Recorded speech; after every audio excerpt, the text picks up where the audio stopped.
നമസ്കാരം. CMRL എക്സാലോജിക് സാമ്പത്തിക ഇടപാടുകളുമായി ബന്ധപ്പെട്ട അന്വേഷണത്തിന്റെ ഭാഗമായിട്ട് പ്രതിപക്ഷ നേതാവ് പിണറായി വിജയന്റെ കണ്ണൂർ പിണറായിയിലുള്ള വസതിയിൽ റെയ്ഡിനെത്തിയ എൻഫോഴ്സ്മെന്റ് ഡയറക്ടറേറ്റ് ഉദ്യോഗസ്ഥരെ ഒരു സംഘം ആളുകൾ തടയുകയും ആക്രമിക്കാൻ ശ്രമിക്കുകയും ചെയ്ത കേസിൽ അന്വേഷണം ഇപ്പോൾ നിലവിൽ CPMന്റെ സംസ്ഥാനത്തെ ഏറ്റവും മുതിർന്ന നേതാക്കളിലേക്ക് വ്യാപിക്കുകയാണ്. ഇക്കഴിഞ്ഞ മെയ് 27 അരങ്ങേറിയ നാടകീയ അക്രമ സംഭവങ്ങൾക്ക് പിന്നിൽ കൃത്യമായ രാഷ്ട്രീയ ആസൂത്രണവും ഗൂഢാലോചനയും നടന്നിട്ടുണ്ടെന്ന ശക്തമായ നിഗമനത്തിലാണ് മ്യൂസിയം CI R പ്രശാന്തിന്റെ നേതൃത്വത്തിലുള്ള പ്രത്യേക അന്വേഷണ സംഘം ഇപ്പോൾ മുന്നോട്ട് പോകുന്നത്. ഇതിന്റെ ഭാഗമായിട്ട് പാർട്ടിയിലെ ഉന്നതരുടെ പങ്കാളിത്തം വ്യക്തമാക്കുന്ന ശാസ്ത്രീയ തെളിവുകൾ ശേഖരിക്കുന്നതിനായിട്ട് CPM സംസ്ഥാന സെക്രട്ടറി MV ഗോവിന്ദൻ, തിരുവനന്തപുരം ജില്ലാ secretary V Joy MLA, CK Harindran MLA എന്നിവരുൾപ്പെടെയുള്ള പ്രമുഖ നേതാക്കളുടെ ഫോൺ കോൾ വിവരങ്ങളും കമ്മ്യൂണിക്കേഷൻ രേഖകളും CDRകളൊക്കെ തന്നെ സമഗ്രമായിട്ട് പരിശോധിക്കാൻ അന്വേഷണ സംഘം നടപടികൾ ആരംഭിച്ചു. നിയമസഭാ അംഗങ്ങളായിട്ടുള്ള ജനപ്രതിനിധികളുടെയൊക്കെ തന്നെ വ്യക്തിഗത ഫോൺ വിവരങ്ങൾ പരിശോധിക്കുന്നതിന് മുന്നോടിയായിട്ട് പോലീസ് ആഭ്യന്തര വകുപ്പിന്റെ പ്രത്യേക അനുമതി തേടാനുള്ള ഔദ്യോഗികമായിട്ടുള്ള നടപടിക്രമങ്ങൾ വേഗത്തിലാക്കിയിട്ടുണ്ട്.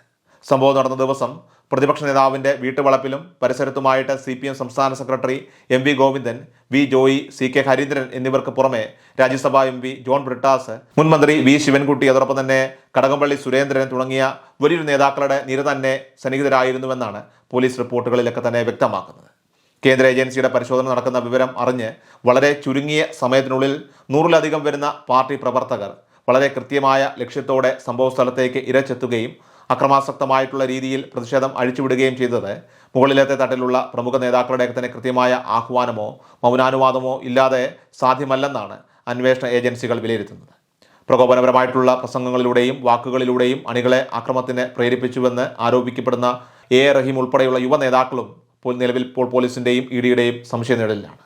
അക്രമത്തിൽ നേരിട്ട് പങ്കെടുത്തവർക്ക് പുറമെ ഇതിന് പിന്നിൽ പ്രവർത്തിച്ച ബുദ്ധി കേന്ദ്രങ്ങളെ കൂടി നിയമത്തിന് മുന്നിൽ കൊണ്ടുവരുന്നതിനായിട്ട് ചാനൽ ദൃശ്യങ്ങളും അതോടൊപ്പം തന്നെ ഡിജിറ്റൽ തെളിവുകളും ഫോറൻസിക് പരിശോധനയ്ക്ക് വിധേയമാക്കാനാണ് പോലീസിന്റെ അടിയന്തര തീരുമാനം. അതിനിടെ ED ഉദ്യോഗസ്ഥരെ ആക്രമിച്ച കേസിൽ അറസ്റ്റിലായി റിമാൻഡിൽ കഴിയുന്ന പാളയം ലോക്കൽ സെക്രട്ടറി IP ബിനു ഉൾപ്പെടെയുള്ള 10 പ്രധാന പ്രതികളുടെ ജാമ്യാപേക്ഷ തിരുവനന്തപുരം പ്രിൻസിപ്പൽ സെഷൻസ് കോടതി ജഡ്ജി S നസീറ പൂർണ്ണമായി തള്ളിക്കളഞ്ഞുവെന്നത് സർക്കാരിനും പ്രതിപക്ഷത്തിനും വലിയ തിരിച്ചടിയായി ഇപ്പോൾ മാറിയിരിക്കുകയാണ്.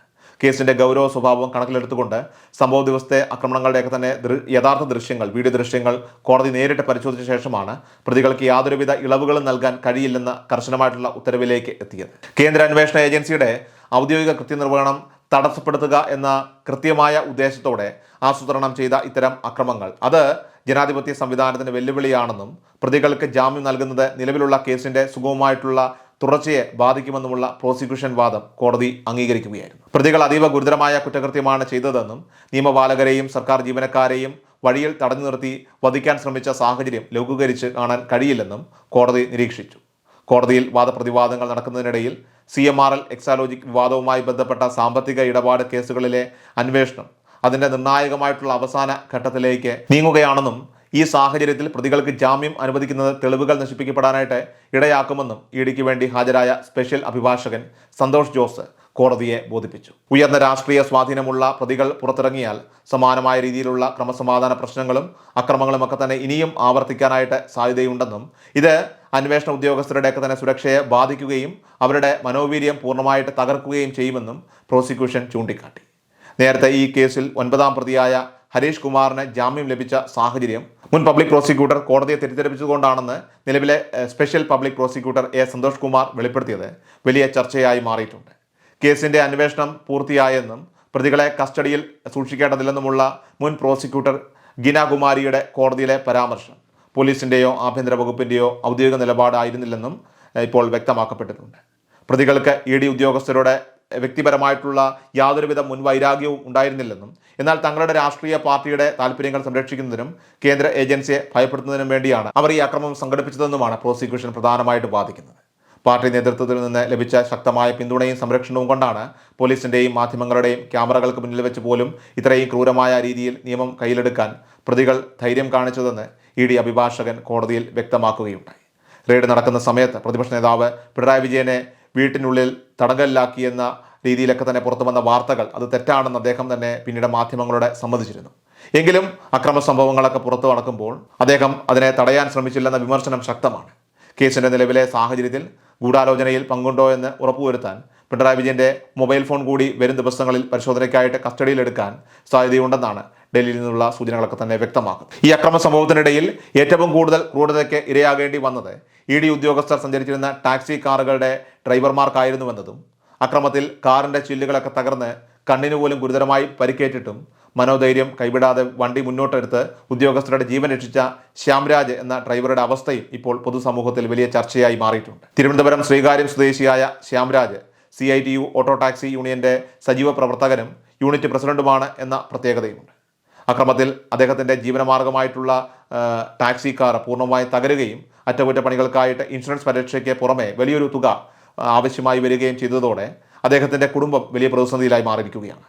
അക്രമത്തിന് 2 ദിവസം മുൻപ് വാഹനത്തിന്റെ ഫിറ്റ്നസ് കാലാവധി കഴിഞ്ഞതിനാൽ തന്നെ കമ്പനിയിൽ നിന്ന് ഇൻഷുറൻസ് തുക ലഭിക്കാത്ത സാഹചര്യം ഉണ്ടായതോടെ 1.5 ലക്ഷത്തിലധികം രൂപയുടെ ബാധ്യതയാണ് സാധാരണക്കാരായിട്ടുള്ള ഈ തൊഴിലാളിക്ക് ഇപ്പോൾ വന്നു ചേർന്നിരിക്കുന്നത്. സംഭവം നടന്ന ഉടൻ തന്നെ പാർട്ടി പ്രവർത്തകൻ കൂടിയായിട്ടുള്ള ശ്യാംരാജിനെ സഹായിക്കുമെന്നും വണ്ടിയുടെ കേടുപാടുകൾ തീർക്കാൻ ആവശ്യമായ മുഴുവൻ തുകയും പാർട്ടി ഫണ്ടിൽ നിന്ന് നൽകുമെന്നും CPM പ്രാദേശിക ജില്ലാ നേതൃത്വങ്ങളൊക്കെ തന്നെ വലിയ രീതിയിൽ വാഗ്ദാനം നൽകിയിരുന്നു.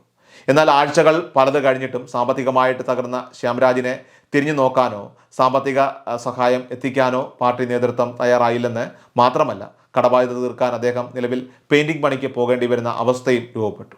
സ്വന്തം പാർട്ടിക്ക് വേണ്ടിയിട്ട് നിലകൊണ്ട തൊഴിലാളിയെ വഴിയിൽ ഉപേക്ഷിച്ച് നേതാക്കൾ പിൻവലിഞ്ഞതോടെയാണ് വിഷയത്തിൽ എൻഫോഴ്സ്മെന്റ് ഡയറക്ടറേറ്റ് നേരിട്ട് ഇടപെടാനായിട്ട് തീരുമാനിച്ചത്.